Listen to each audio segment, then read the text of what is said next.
بسم اللہ الرحمن الرحیم۔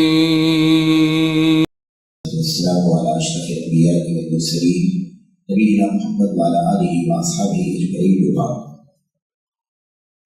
جدید مناہج کی حقیقت کے آج کی سیشن میں اللہ تبارک و تعالیٰ کی فضل و کرم سے، اس کی نصرت سے، اس کی مدد خاص سے کتاب کا آخری سوال اور اس کا جواب ہمیں پڑھنا ہے۔ سوال نمبر 116 اور اس کا جواب ہے۔ سوال نمبر 116 میں شیخ صالح بن فوزان بن عبداللہ فوزان حافظہ اللہ سے جو سوال کیا جا رہا ہے وہ ہے طلب علم کو کچھ ناصحانہ کلمات سے نوازیں۔ طلب علم کو کچھ ناصحانہ کلمات سے نوازیں۔ یہ سوال بھی بہت پیارا ہے اس اعتبار سے کہ ہر آدمی کو چاہیے کہ وہ اپنے بڑوں سے نصیحت حاصل کرے۔ ہر صاحب علم، ہر طالب علم اپنے سے بڑے سے علم حاصل کرے، نصیحت کی جستجو کرے، نصیحت مانگے، کیونکہ نصیحت انسان کی زندگی میں بہت زیادہ اہمیت کی چیز ہے۔ اس سے کمیاں کوتاہیاں ختم کرنے میں مدد ملتی ہے، اچھائیوں سے آراستہ ہونے کے راستے کھلتے ہیں۔ اس لیے نصیحت ہر آدمی محتاج ہے نصیحت کا۔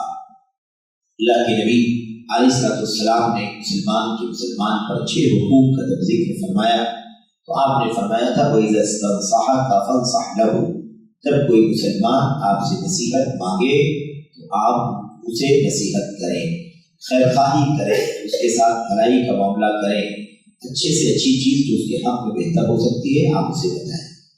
تو یہ چیز ہونی چاہیے۔ تو یہاں بھی شیخ صالح بن فوزان بن عبداللہ فوزان حافظہ اللہ سے سوال کرنے والے نے پوچھا، کہا کہ طلب علم کو کچھ ناصحانہ کلمات سے اس بات نصیحت کی۔ تو خیر ہم سب طلبہ ہیں، ہم سب کو یہ نصیحت بھرے کلمات جو شیخ صالح فوزان حافظہ اللہ کی ہمارے سامنے ہے، مختصر طور پر ہے، جامع طور پر ہے، اور ناصحانہ کلمات کی جب بات آپ کے سامنے آئی ہے اس سوال میں تو اپنے ذہن میں آپ یہ بات رکھیں کہ جو کچھ بھی موضوع چلا ہے وہ جدید مناہج سے متعلق ہے، اس لیے سوال جو کیا جا رہا ہے کہ کچھ ناصحانہ کلمات سے نوازیں، یہ ناصحانہ کلمات اصل میں خصوصیت کے ساتھ متعلق ہے، مناہج سے ہی مناہج ہی سے تعلق رکھنے والے سوالات کس سے متعلق ہی ناصحانہ کلمات کا میرے بھائیوں سوال ہے۔ گویا کہ کہنا یہ چاہتے ہیں کہ جو کچھ حالات ہیں سلفیت کے مقابلے میں، بہت کچھ انحرافات، بہت کچھ بے اعتدالیاں، بہت کچھ یمین یسار دائیں بائیں، اور اس کے اندر خلط ملط ملاوٹیں، اور اس کے اندر بہت ساری آمیزشیں اور حقیقتیں کچھ، نام کچھ، اس طرح کے جتنے سارے مسائل ہیں، اس تناظر میں آپ طلب علم کو کچھ خاص نصیحتوں سے نوازیں۔ اور نظائر کی نصیحتوں کے تو بے شمار پہلو، لیکن جو سوال ہے وہ مناہج سے متعلق، جدید مناہج سے متعلق ہے۔ اس سلسلے میں کچھ اہم اور نصیحت بھرے کلمات سے آپ ہمیں نوازیں طلب علم کو۔ تو سوال یاد رکھیں، طلب علم کو کچھ ناصحانہ کلمات متعلقہ مناہج سے ہے نا، متعلقہ نصیحتوں سے نوازیں۔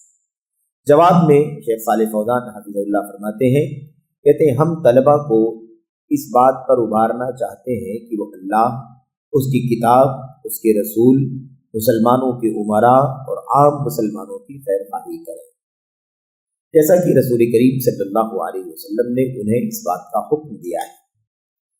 تو اب یہ دیکھیے، نصیحت کا سوال کیا گیا تو نصیحت سے متعلق نبی کریم صلی اللہ علیہ وسلم کی جو سب سے زیادہ جامع حدیث، اس جامع ترین حدیث کا حوالہ دے کر کے شیخ صالح فوزان رحمہ اللہ نے کہا کہ میں انہی باتوں کی نصیحت کرنا چاہتا ہوں جو نصیحتیں نبی کریم صلی اللہ علیہ وسلم نے کی ہیں، جو دین اسلام کا حاصل ہے، دین اسلام کا خلاصہ ہے، دین اسلام کا چربہ اور اس کا نچوڑ ہے۔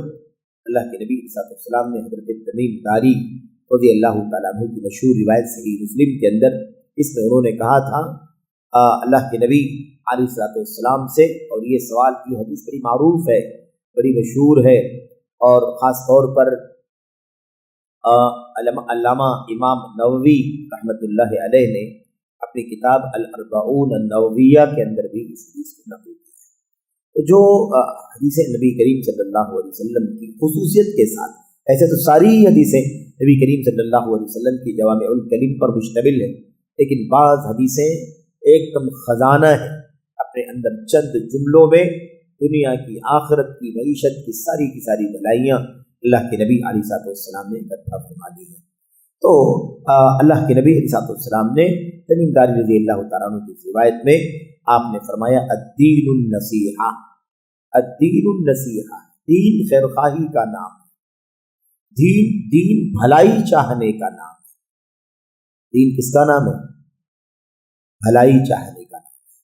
اور جب نصیحت کی ڈیفینیشن علماء کی کتابوں میں کرتے ہیں، شروحات میں نصیحت کسے کہتے ہیں؟ تو کہتے ہیں حیازت الحق للمنصوح لہ، جس آدمی کو نصیحت کی جا رہی ہے اس کے لیے پورا کا پورا خیر اٹھا کر کے حوالے کرتے ہیں، یہ۔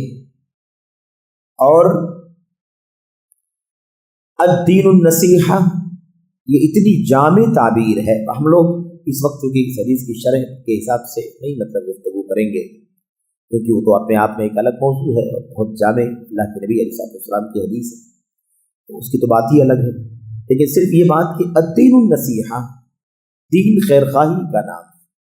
اللہ کے نبی علیہ السلام نے الدین کو بھی الف لام کے ساتھ اور النصیحہ کو بھی الف لام کے ساتھ کہا، ورنہ الدین النصیحہ، دین خیرخواہی ہے،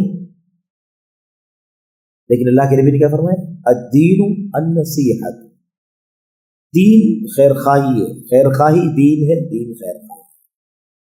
اس طرح سے اللہ کے نبی نے ایک جامع تعبیر استعمال، تو دین کی خصوصیت اور ایسے ہی دین کے اندر، یا دین خیرخواہی کا نام ہے، خیرخواہی کی خصوصیت، جیسے دین خاص ہے ایسے اس دین کے اندر خیرخواہی خاص ہے۔ تو الدین النصیحہ، دین خیرخواہی کا نام ہے۔ قلنا، حضرت تمیم داری رضی اللہ تعالیٰ عنہ بیان فرماتے ہیں، ہم نے پوچھا اللہ کے نبی سے لمن یا رسول اللہ، اللہ کے نبی دین خیرخواہی کا نام ہے، کس کے لیے خیرخواہی؟ بھلائی چاہنے کا نام ہے، کس کے لیے بھلائی چاہے، کس کی بھلائی چاہنا چاہیے؟ اللہ کے نبی صلی اللہ علیہ وسلم نے فرمایا للہ ولرسولہ ولکتابہ ولأئمۃ المسلمین وعامتہ، بھلائی چاہنا، نصیحت، دین نصیحت کا نام ہے، خیرخواہی کا نام ہے۔ نصیحت کس کے لیے ہو؟ اللہ کے لیے، اس کی کتاب کے لیے، اس کے رسول کے لیے، مسلمانوں کے امراء اور حکمرانوں کے لیے، اور عام مسلمان، تمام مسلمان۔ کیا بچا؟ آپ بتائیے کیا بچا؟ دین خیرخواہی کا نام ہے، یعنی ہر جگہ سراپا بھلائی چاہنے کا نام ہے دین۔ اللہ تعالیٰ کی بھلائی چاہنا، اللہ تعالیٰ کے لیے بھلائی چاہنے کا مطلب کہ اللہ تعالیٰ کے حقوق کو ادا کر کے انسان اپنی ذات کے لیے بھلا کرتا ہے، اللہ تعالیٰ کے حقوق کو ادا کرنا، اس پر ایمان، الوہیت، ربوبیت، اسماء، صفات، افعال، عظمت ہے نا، قدرت، قوت، سارے کمالات، اوصاف، کمالات کے اوصاف، ایسے ہی اعلیٰ درجے کے حسن اور خوبصورتی کے اللہ تبارک و تعالیٰ کے نام، اس کے تقاضے، ساری کی ساری چیزیں، اور پھر ساری کی ساری جو باتیں اللہ تبارک و تعالیٰ کے حق کے توحید میں آتی ہے۔ ایمان باللہ کے اندر جو کچھ بھی آتا ہے وہ سب للہ کے اندر شامل ہے، اللہ کے اندر شامل ہے۔ امام نووی رحمۃ اللہ علیہ نے اپنی کتاب شرح نووی میں المنہاج، جس کو کہتے ہیں المنہاج شرح مسلم ابن الحجاج، مشہور ہے وہ شرح نووی کے نام سے، تو اس کے اندر بہت ہی کم الفاظ میں اور بہت جامع شرح فرمائی ہے انہوں نے ان ساری باتوں کے، للہ ولکتابہ ولرسولہ ولأئمۃ المسلمین وعامتہ۔ تو اب دیکھیے اس کے اندر کیا کہا، کہتے ہیں کہ میں یہی اسی بات پر ابھارنا، ہم اسی بات پر ابھارنا چاہتے ہیں کہ وہ اللہ، اس کی کتاب، اس کے رسول، مسلمانوں کے امراء اور عام مسلمانوں کے خیر، جیسا کہ رسول کریم صلی اللہ علیہ وسلم نے ہمیں اس بات کا حکم دیا ہے۔ نیز اللہ تعالیٰ نے ان سے اس بات کا عہد و پیمان لیا ہے، دونوں باتیں،